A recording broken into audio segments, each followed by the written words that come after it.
Hello दोस्तों, आप सभी का एडू पॉइंट भाई हमें सर पर स्वागत करते हैं। आज जो है हम कक्षा 12 के जो है आपको very most question 100 very most question कराएंगे, जिससे इस 2026 में होने वाले पेपर में निश्चित है आपको कुछ क्वेश्चन मिलेंगे। तो यदि आप पूरा वीडियो यदि देखोगे, 100 क्वेश्चन यदि पूरे क्वेश्चन देखोगे तो निश्चित है काफी क्वेश्चनों से आपको लाभ मिलने वाला है। अगर हम बात करते हैं पहले क्वेश्चन की, लिखा है निम्नलिखित में कौन सदिश राशि है। निम्नलिखित में कौन सदिश राशि है? तो भैया पहले दिया है आवेश, फिर धारिता, फिर विद्युतीय क्षेत्र, फिर विद्युतीय धारा।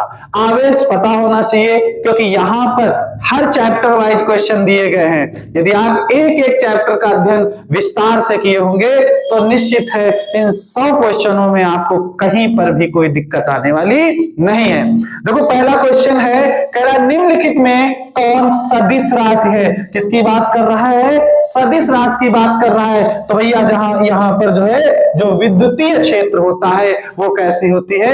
एक सदिश राशि होती है। चलते हैं, अगला क्वेश्चन क्या कह रहा है? कह रहा है 3 संधारित्र जिसमें प्रत्येक की धारिता 9 माइक्रोफैरड है, श्रेणी क्रम में जोड़े गए हैं, परिणामी धारिता का मान क्या होगा? अरे भैया यहां पर आपने पढ़ा होगा, इसका फार्मूला होता है C1 प्लस C2 1/C3। अरे इसका यही फार्मूला होता है 1/C बराबर 1/C1 plus 1/C2 plus 1/C3। भैया कह रहा है कि 3 संधारित्र हैं जिसमें से प्रत्येक की धारिता 9 माइक्रोफैरड है, मतलब C1 भी 9 है, C2 भी 9 है और C3 भी 9 है। अगर हम लासा लें तो 9 आएगा, ऊपर भैया कितना आएगा? 3। यहां पर 3 से काटोगे 3 आएगा, इधर C चल रहा है, C बराबर 3 माइक्रोफैरड। तो भैया इसका सही आंसर जो होगा वो पहला विकल्प बिल्कुल सही होगा। आगे क्वेश्चन क्या कह रहा है, ध्यान से समझना भैया इसको।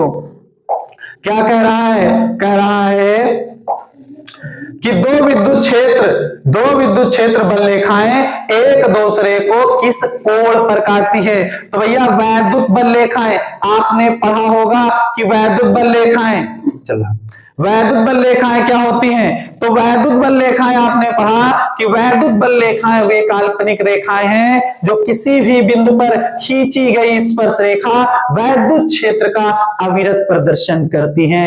और इसमें ये भी आपने पढ़ा होगा, जैसे इसमें पूछ रहा है किस कोण पर काटती है, तो भैया याद होना चाहिए कि वैद्युत बल रेखाएं एक दूसरे को कभी नहीं काटती।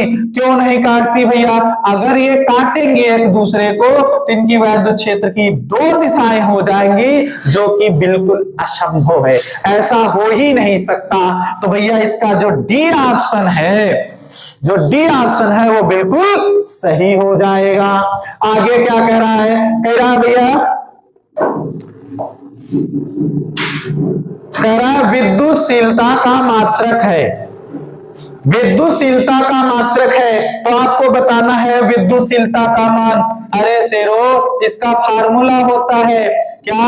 1/4πε0 Q1 Q2 और अपान में R²। आपसे कह रहा है कि ε0 का विमान निकालना है, मात्रक ज्ञात करना है, तो इसको यहां भेज दिए, 1/4π हो गया, F आ गया, और यहां पर Q1 Q2 हो गया और बटे में R² हो गया। अगर भैया Q1 Q2 है तो क्या हो जाएगा? कूलाम स्क्वायर होगा। ठीक है, क्या होगा? कूलाम स्क्वायर होगा। और यहां पर बल है तो बल का मतलब क्या होगा? न्यूटन होगा, इनटू में मीटर स्क्वायर। मतलब इसका पहला ऑप्शन बिल्कुल सही हो जाएगा, कूलाम स्क्वायर बटे में न्यूटन मीटर स्क्वायर। अरे लाडलो ये वाला जो है पहला ही फार्मूला है, पहला ही चैप्टर है, कूलाम का नियम। अगर आपको अभी भी कूलाम का नियम नहीं याद है तो आप सोच लो आपने 12 में कोई तैयारी नहीं की है। आगे चलते हैं। अरे भैया इसकी विमा क्या होगी? कह रहा है विद्युतीय क्षेत्र का विमीय सूत्र होता है। अरे भैया पहला चैप्टर है E बराबर F/Q। क्या होता है? E बराबर F/Q। नॉट होता है। एफ की विमा क्या होती है, एम एल टी की घात माइनस 2, और आवेश, आवेश का मतलब क्यू बराबर बाबू आई टी होता है। आई मतलब एम्पियर ए होगा, और इस समय है तो टी होगा। तो भैया यहाँ एम लिख दिए, एल है तो एल लिख दिए, ये ऊपर जाएगा टी की घात माइनस 3 और ए इनवर्स। अरे है कोई ऐसा, एम और यहां कौन सा होगा, हाँ भैया इसका पहला ऑप्शन जो है वो बिल्कुल सही होगा। क्या है, विद्युतीय क्षेत्र का विमीय सूत्र क्या होगा, तो एम एल टी की घात माइनस 3 और ए इनवर्स इसकी विमा हो जाएगी। आगे चलते हैं भैया, क्या कह रहा है, बहुत ध्यान से समझना। जितने भी ऑब्जेक्टिव कराएंगे जो कैलकुलेशन बेस पर होंगे, जिनको सॉल्व करना होगा, वो हम एक एक सॉल्व कराएंगे, और जो केवल टिक मार के आगे बढ़ना होगा, हम केवल टिक मार के आगे बढ़ेंगे।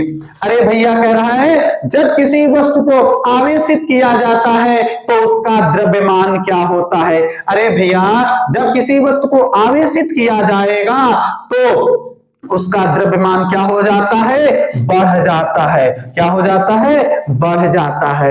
आगे चलते हैं, क्या कह रहा है क्वेश्चन, बहुत ध्यान से समझना।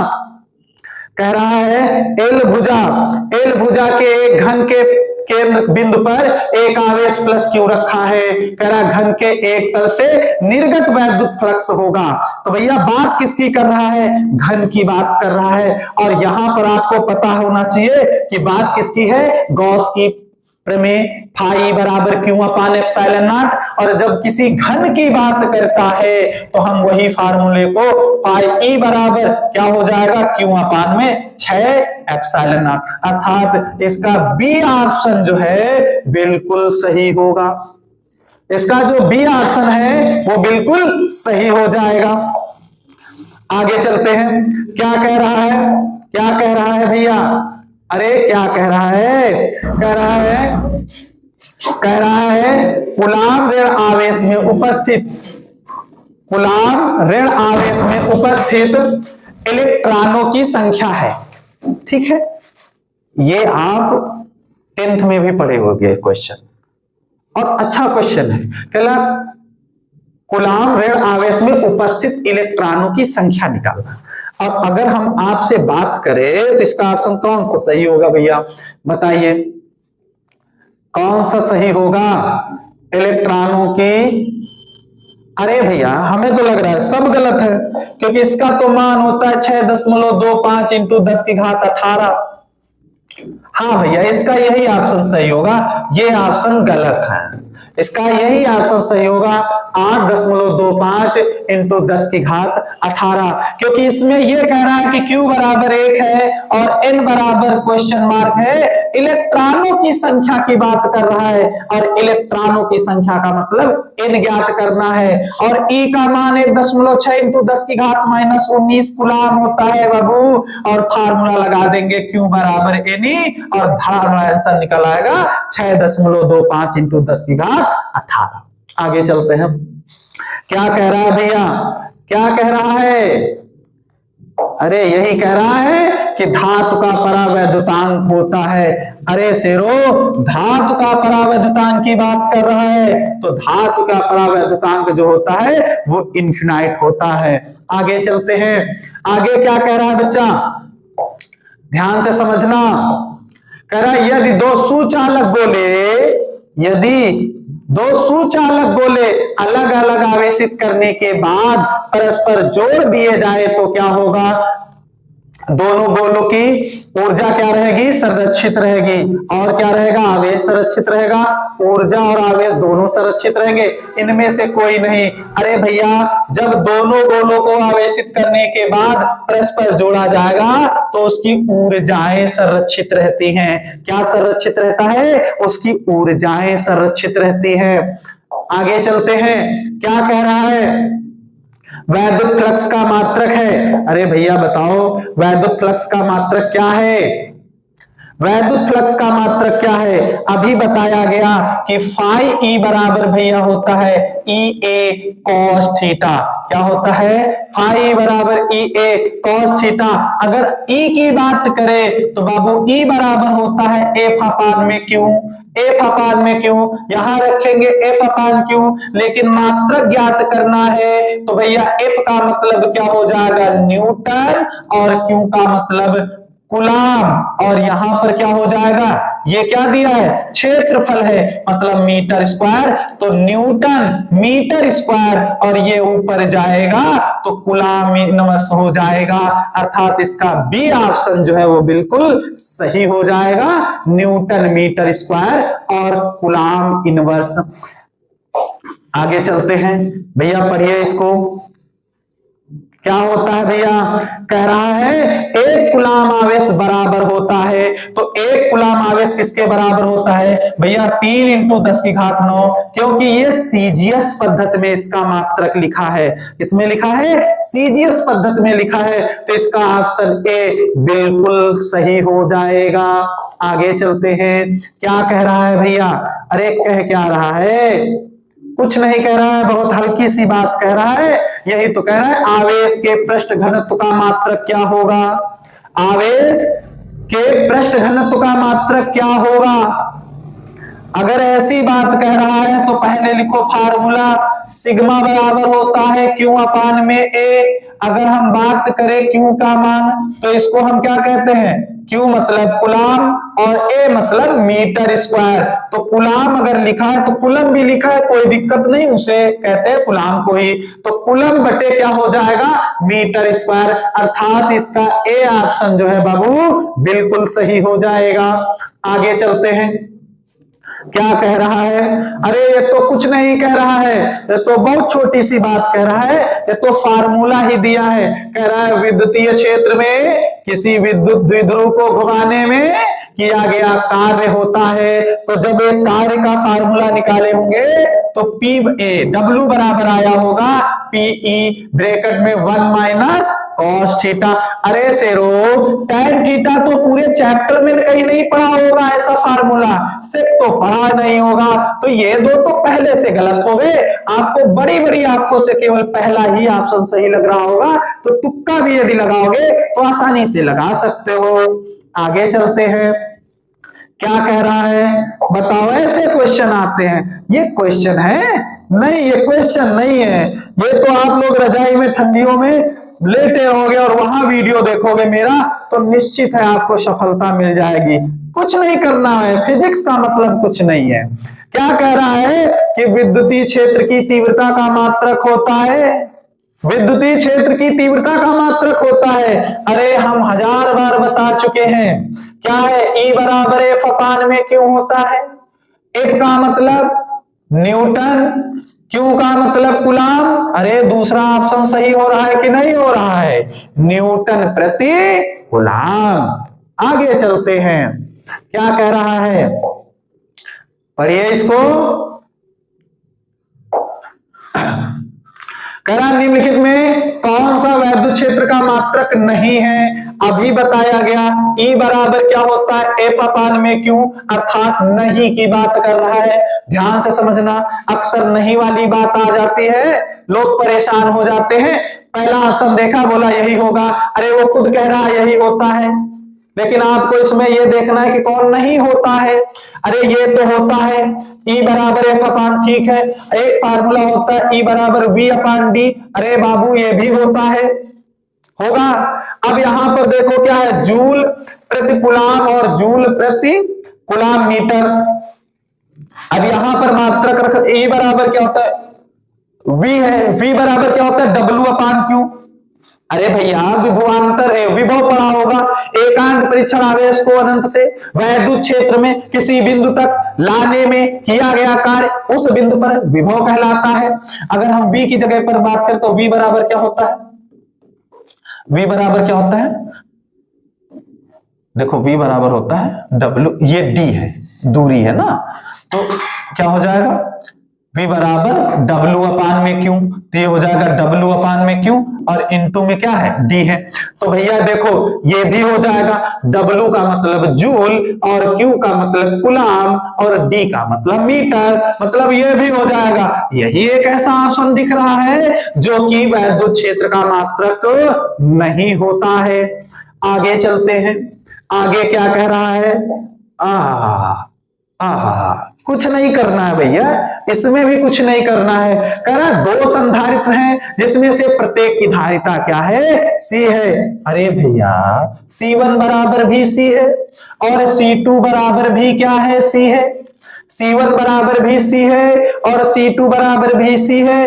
कह रहा है श्रेणी क्रम में जुड़े हैं, तो श्रेणी क्रम के लिए भैया फार्मूला लगाओगे, इसको हम डैश मान ले तुल्य धारिता को, तो यहां पर C1 होगा, C1 का मतलब C आएगा, यहां C आ जाएगा। भैया C डैश बराबर हमारा क्या आएगा, यहां पर हो जाएगा कितना, यहां पर हो जाएगा C, ऊपर आ जाएगा 2, तो C डैश बराबर हो जाएगा C बटे में 2। अरे क्या ऐसा कोई ऑप्शन है, हाँ बिल्कुल है, ये ऑप्शन जो C है वो बिल्कुल सही होगा।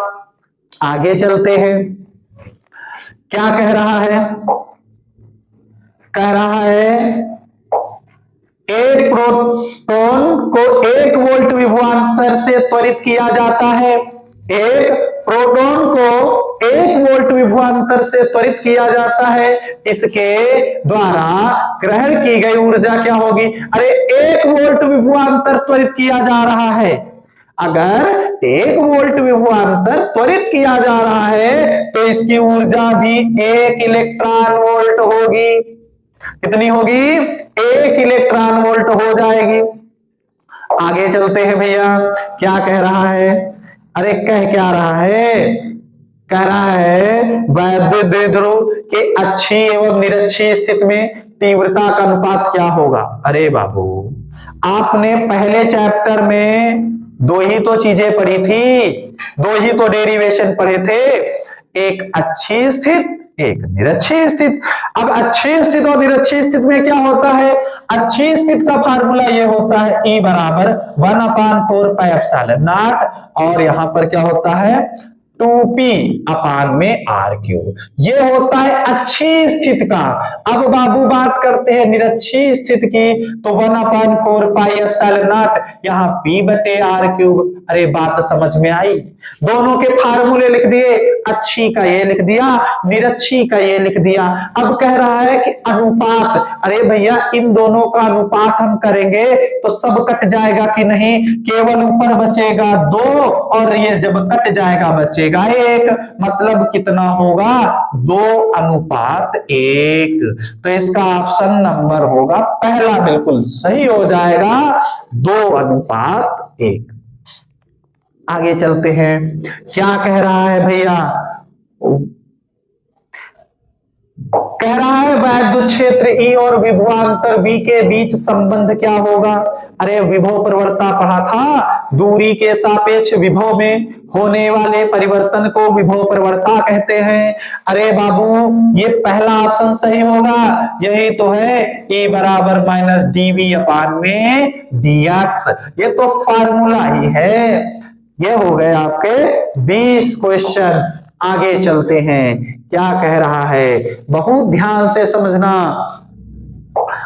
कह रहा है आवेशित खोखले गोलाकार चालक के केंद्र पर बताओ क्या होता है। कह रहा वैद्युतीय क्षेत्र तथा विभव दोनों शून्य होते हैं। गलत बात, ऐसा नहीं होता है। फिर क्या कर रहा है, विभव शून्य होता है वैद्युत क्षेत्र नहीं। अरे ये तो गलत था, ये तो महा गलत हो गया, क्योंकि ये क्या कह रहा है, विभव को शून्य कर रहा है, जबकि होता क्या है बच्चा, वैद्युत क्षेत्र शून्य हो जाता है गोले के अंदर और जो विभव है वो शून्य नहीं होता है। तो इसका जो सी ऑप्शन है बाबू वो बिल्कुल सही होगा, ये सी ऑप्शन बिल्कुल सही हो जाएगा।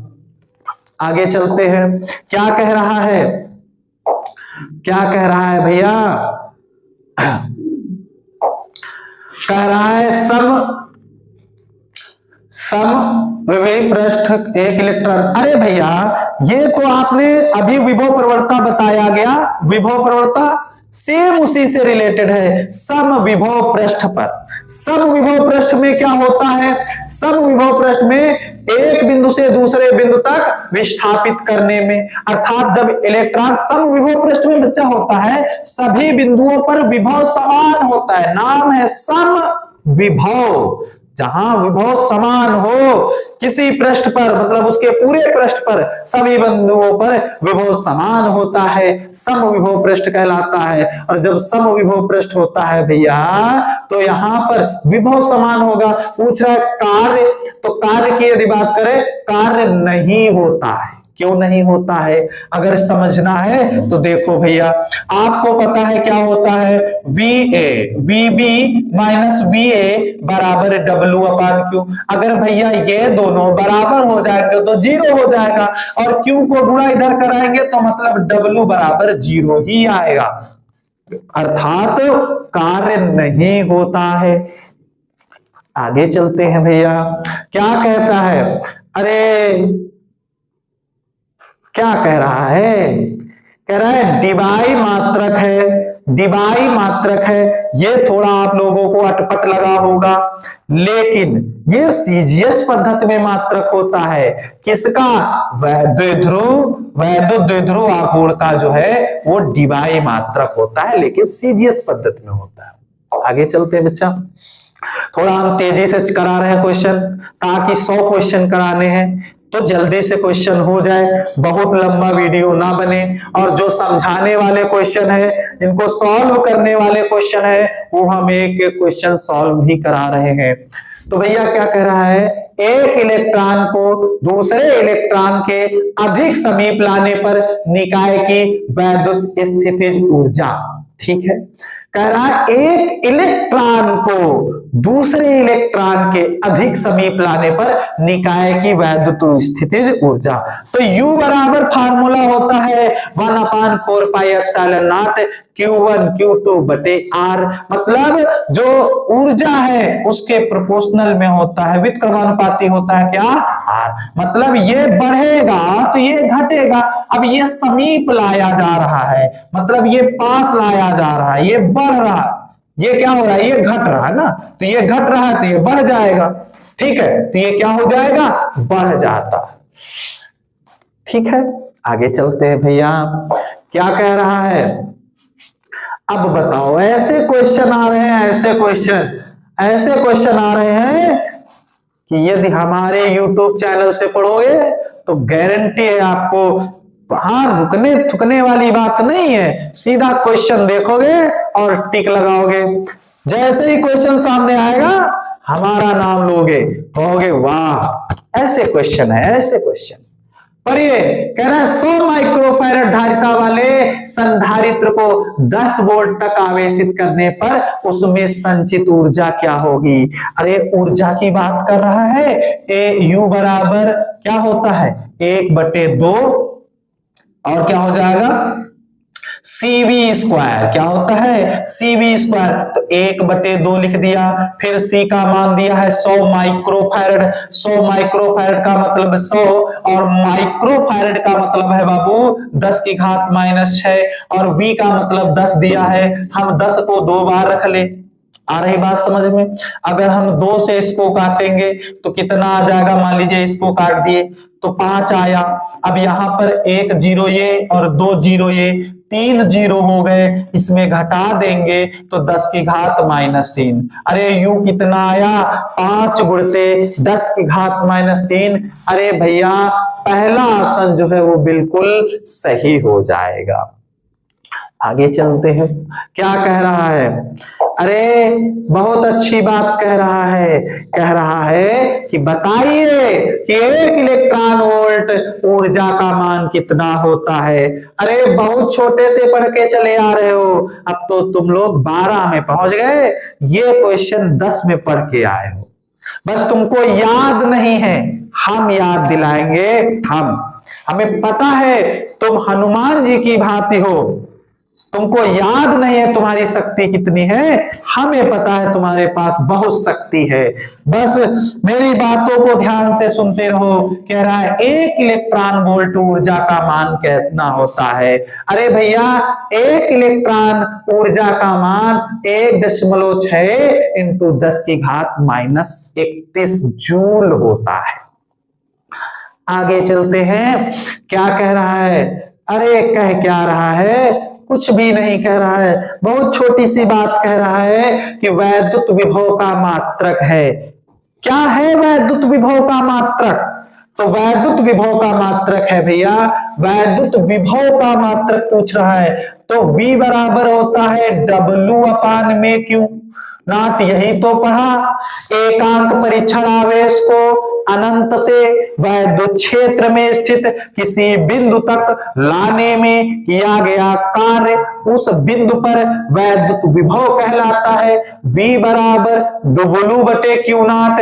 अरे भैया W का मतलब जूल होता है और Q का मतलब कूलाम होता है, तो इसका मतलब जूल प्रति कूलाम, अर्थात इसका ए ऑप्शन बिल्कुल ही सही होगा। आगे चलते हैं, क्या कह रहा है भैया? अरे कह क्या रहा है? कह रहा है आर त्रिज्या के किसी पृथक गोलीय चालक की धारिता होती है जहां एप्सिलॉन नॉट निर्वात की विद्युतशीलता है। अरे ये बात कर रहा है विलगित गोलीय चालक की धारिता, और विलगित गोलीय चालक की धारिता के लिए फार्मूला होता है C बराबर 4 पाई एप्सिलॉन नॉट R। ठीक है, लेकिन यहां पर कह रहा है इसकी त्रिज्या ए है, तो बाबू कुछ नहीं करना है, 4 पाई एप्सिलॉन नॉट, और जहां R है वहां पर आपको ए रख देना है। क्या ऐसा कोई ऑप्शन है? अरे नहीं है क्या? हाँ है नहीं क्या? ऐसा थोड़ी होगा, नहीं होगा, होगा। इसका बी ऑप्शन बिल्कुल सही होगा। अर्थात यहां पर त्रिज्या ए थी तो हमने आर की जगह पर ए को पुट कर दिया और इसका बी ऑप्शन बिल्कुल सही हो गया। अब देखते हैं क्या होगा। कह रहा है किसी वस्तु पर आवेश का कारण है। अरे ऐसे क्वेश्चन, वाह क्या बात, ऐसे भी क्वेश्चन होते हैं। हंसी आ रही है हमको, ऐसे क्वेश्चन होते हैं। क्या बात, तुम भी हंसो, हमें पता है तुम भी हंस रहे होगे, और हंसो क्योंकि इतने सरल क्वेश्चन आते हैं। कह रहा है किसी वस्तु पर आवेश का कारण है। क्या है किसी वस्तु पर आवेश का कारण? अरे किसी वस्तु पर आवेश का कारण है कि जब इलेक्ट्रॉन दौड़ते हैं तभी तो आवेशित होता है। तो कौन दौड़ता है? इलेक्ट्रॉन दौड़ते हैं। अरे दौड़ने का मतलब है कि स्थानांतरित होते हैं। तो इलेक्ट्रॉन जब स्थानांतरित होते हैं, इलेक्ट्रॉन जब दौड़ते हैं, तभी क्या होता है? वस्तु आवेश का कारण यही होता है। आगे चलते हैं, क्या कह रहा है? अरे पढ़िए जल्दी जल्दी जल्दी पढ़िए। कह रहा है एक बंद पृष्ठ के भीतर एन वैद्युत द्विध्रुव स्थित है। बंद पृष्ठ से निर्वात वैद्युत फ्लक्स होगा। अरे एन वैद्युत द्विध्रुव की बात कर रहा है, द्विध्रुव की बात। अब द्विध्रुव की बात कर रहा है मतलब प्लस होगा और माइनस होगा, यही होता है। और फाई ई बराबर क्या होता है? Q upon epsilon not. अरे यही तो गॉस की प्रमेय कहती है, किसी बंद पृष्ठ से परिबद्ध कुल आवेश का 1 अपान एप्सिलॉन नॉट गुना होता है फाई ई बराबर क्यू अपान एप्सिलॉन नॉट। लेकिन यहां पर इस आवेश का कुल योग रखना होता है। अरे भैया यहां द्विध्रुव है, द्विध्रुव, जहां पर दो ध्रुव हो, यहां पर प्लस है, यहां माइनस है। प्लस और माइनस को जोड़ देंगे तो जीरो ही हो जाएगा, मतलब फाई ई बराबर बाबू जीरो होगा। तो इसका डी ऑप्शन जो है वो बिल्कुल सही होगा, बिल्कुल बिल्कुल ही सही होगा। आगे चलते हैं, क्या कह रहा है?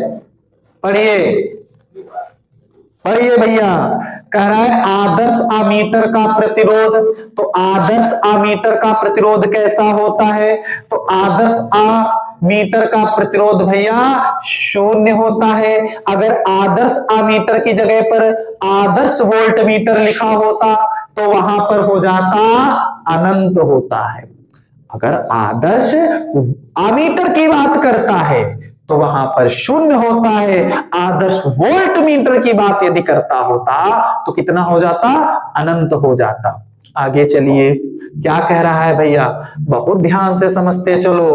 ऐसे क्वेश्चन मिल रहे हैं। कह रहा किरचॉफ का द्वितीय नियम किससे संबंधित है? पहले तो आप किरचॉफ का नियम जरूर जरूर जरूर याद कर लो, क्योंकि ये वेरी मोस्ट टॉपिक है। किरचॉफ के दो नियम होते हैं, एक होता है सिग्मा आई बराबर 0, एक होता है सिग्मा आई आर बराबर सिग्मा ई के। अरे सिग्मा आई आर बराबर होता है सिग्मा ई के, और ये ऊर्जा संरक्षण के नियम पर आधारित होती है। किसी बंद परिपथ में प्रवाहित धारा तथा उसके संगत लगे प्रतिरोध का गुणनफल उसमें लगे विद्युत वाहक बल के बीच गणितीय योग के क्या होता है? बराबर, अरे यही तो होता है सिग्मा आई आर बराबर सिग्मा ई के। किसी बंद परिपथ में प्रवाहित धारा तथा उसके संगत लगा प्रतिरोध का गुणनफल का बीच गणितीय योग उसमें लगे विद्युत वाहक बल के बीच गणितीय योग के बराबर होता है। आगे चलो, क्या कह रहा है? क्या कह रहा है भैया? क्या कह रहा है? कह रहा है किसी धातु के तार को गर्म करने पर, किसी धातु के तार को गर्म करने पर उसका प्रतिरोध, अरे जब तार को गर्म कर रहे हैं तो उसका प्रतिरोध बढ़ जाता है। क्या हो जाता है? बढ़ जाता है। ठीक है, आगे देखिए। अब बताओ ऐसे क्वेश्चन, वाह वाह भाई वाह वाह, ऐसे क्वेश्चन, अरे लाडलो ऐसा क्वेश्चन का मतलब कुछ नहीं है। कह रहा है प्रतिरोध का एसआई मात्रक क्या है? धारा के मार्ग में उत्पन्न रुकावट को प्रतिरोध कहते हैं और इसका मात्रक ओम होता है। क्या है? ओम है। क्या है भैया? ओम होता है। आगे चलिए, क्या कह रहा है? कह रहा है, पढ़िए भैया क्वेश्चन। कह रहा है विद्युतीय परिपथ में किसी बिंदु पर सभी धाराओं का बीजगणितीय योग क्या होता है? सिग्मा आई बराबर 0। अरे क्या होता है? अरे बताइए, शून्य होता है, अर्थात बीजगणितीय योग शून्य होता है। किरचॉफ का पहला नियम यह सिद्ध करता है। आगे पढ़िए भैया, बताओ भैया। इलेक्ट्रॉन वोल्ट इकाई है, अरे धारा की है? नहीं है, धारा की एम्पियर पढ़ी है आप लोगों ने, आवेश कूलाम पढ़ा है, विभवांतर वोल्ट पढ़ा है। अरे क्या नहीं पढ़ा है?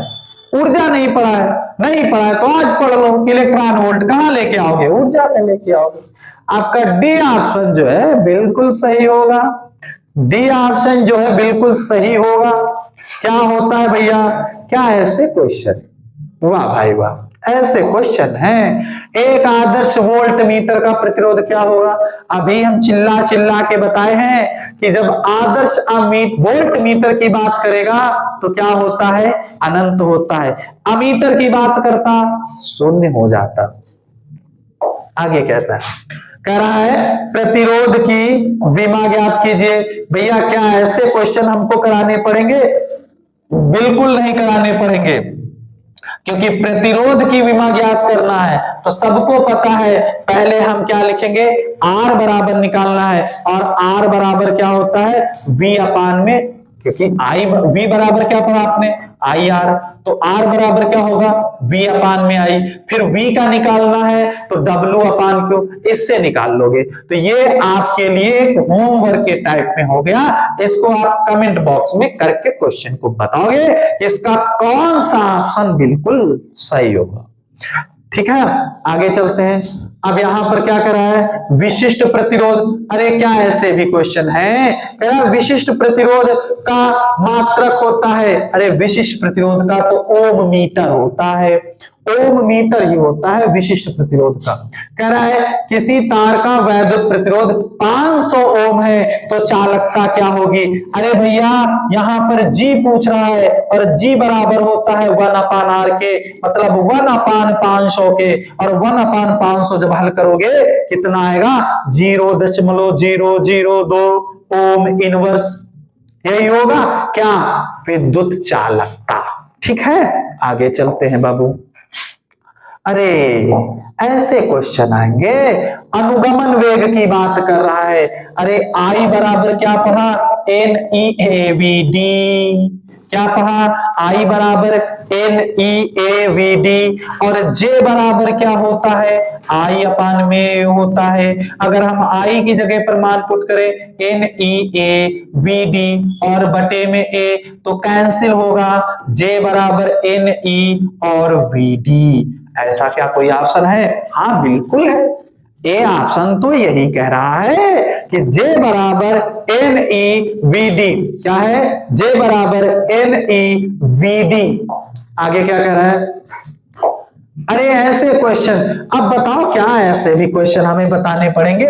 नहीं, ऐसे क्वेश्चन तो आप लोग कमेंट में बताओगे, कमेंट तो बताओगे ना किसका कौन सा ऑप्शन, वहां पर 42 नंबर का आपका ऑप्शन कौन सा सही होगा, ठीक है ना। ऐसे क्वेश्चन तो ये आप लोग हल करोगे। अरे इसकी बात करें, इसको हम हल करेंगे। आय आय आय आय आय, क्या हो गया? ये होगा, ये क्या है, म्यू नॉट एप्सिलॉन नॉट की पावर -1/2 दी है। तो भैया यहां पर C बराबर क्या होता है, 1/√, म्यू नॉट एप्सिलॉन नॉट। इसी को हल करोगे और ये ऊपर जाएगा, घात माइनस में हो जाएगी, मतलब C की बात कर रहा है। C का मतलब 3 × 10⁸ मीटर प्रति सेकेंड स्क्वायर। अरे ऐसा कोई है? हाँ है, बी ऑप्शन तो यही कह रहा है, 3 × 10⁸ मीटर प्रति सेकेंड होगा। आगे चलते हैं बाबू, क्या कह रहा है? अरे क्या कह रहा है, चुंबकीय क्षेत्र B के लंबवत वेग से चलने वाले आवेश के ऊपर लगने वाले बल F का मान होगा। अरे ये तो फार्मूला कह रहा है, अब गड़बड़ हो रही है क्या है? ये भाग क्यों रहा है? ये डर रहा है, ये हमसे डर रहा है, तुमसे डर रहा है, क्योंकि बहुत सारे क्वेश्चन कर लिए गए और बहुत अच्छे से क्वेश्चन कर लिए गए, इसलिए डरने लगा ना। तो इसका पहला ऑप्शन जो है बिल्कुल सही हो जाएगा। आगे क्या कह रहा है? अरे ऐसे भी क्वेश्चन होते हैं, क्या कह रहा है, 1 मीटर की दूरी पर ऐसे दो समांतर तारों में क्रमशः 1 एम्पीयर तथा 3 एम्पीयर की धाराएं एक दूसरे से विपरीत दिशा में प्रवाहित हो रही है। दोनों तारों में प्रति मीटर क्या है, लंबाई है पर आयोजित बल। अरे भैया पहले तो विपरीत की बात कर रहा है, विपरीत का मतलब आकर्षण नहीं होगा, प्रतिकर्षण होता है। इन दोनों पर आ जाओ, अब जब इस पर आओगे तो ये तो बिल्कुल सही होगा। क्यों? क्योंकि भैया यहाँ पर फार्मूला होता है 1/N और म्यू नॉट अपान 4 पाई I1 I2 बटे R। अरे तो क्या आ गया होगा, यही तो रखोगे, इसकी जगह 1 रख दोगे। यहाँ पर इसका मान कितना होता है, 2 × 10⁻। अरे भैया इसका मान 2 × 10⁻⁷, यहाँ 2, इसका मान नहीं बनता है, इसका मान तो 1 दिया है। I1 1 कह रहा है, I2 3 कह रहा है, 3 रखोगे, 3 × 6 × 10⁻⁷। अब तो ये आ रहा है आपके अनुसार। भैया जब विपरीत होता है प्रतिकर्षण होता है, हमारा ऐसे विपरीत की बात कर रहा है, एक ऊपर एक नीचे, तो प्रतिकर्षण होगा, अर्थात इसका सी ऑप्शन बिल्कुल सही होगा। आगे बढ़िए, कह रहा है किसी एक समान चुंबकीय क्षेत्र में एक इलेक्ट्रॉन क्षेत्र के लंबवत प्रवेश करता है। इलेक्ट्रॉन का पथ कैसा होगा? इलेक्ट्रॉन का पथ वृत्ताकार। कैसा होगा? वृत्ताकार होगा बाबू। आगे चलते हैं, कह रहा है कि एक चुंबकीय क्षेत्र में उत्पन्न किया जा सकता है। क्या उत्पन्न किया जा सकता है? एक चुंबकीय क्षेत्र में उत्पन्न किया जा सकता है, तो इसमें केवल गतिमान आवेश द्वारा और केवल बदलते वैद्युत क्षेत्र द्वारा। मतलब इसका ए और बी जो है वो बिल्कुल सही होगा, अर्थात इसका सी ऑप्शन जो है बिल्कुल सही कर देंगे। अरे ऐसे क्वेश्चन है क्या? ऐसे क्वेश्चन, ये क्वेश्चन है, कह रहा है विद्युत धारा के चुंबकीय प्रभाव की खोज की थी, किसने की थी? अरे बाबू हाई स्कूल का क्वेश्चन है ऐसा क्वेश्चन, अर्थात बी ऑप्शन बिल्कुल सही होता है। ठीक है, आगे चलते हैं, कह रहा है त्वरित आवेश उत्पन्न करती हैं। अरे त्वरित आवेश क्या उत्पन्न करती हैं? त्वरित आवेश जो है विद्युत चुंबकीय तरंगें उत्पन्न करती है। त्वरित आवेश क्या उत्पन्न करती है? तो विद्युत चुंबकीय तरंगें उत्पन्न करती हैं। आगे क्या कह रहा है? कह रहा है लारेंज बल की दिशा ज्ञात करने का नियम क्या है? तो भैया इसका नियम है फ्लेमिंग के बाएं हाथ का नियम। इससे फ्लेमिंग के बाएं। तो अब आपके 50 क्वेश्चन पूरे हो गए। 50 क्वेश्चन बिल्कुल आसानी से और एक एक क्वेश्चन हमने विद्वत से करा दिए हैं और 50 क्वेश्चन इसके पूरे हो गए। अब हम देखेंगे आगे के क्वेश्चन।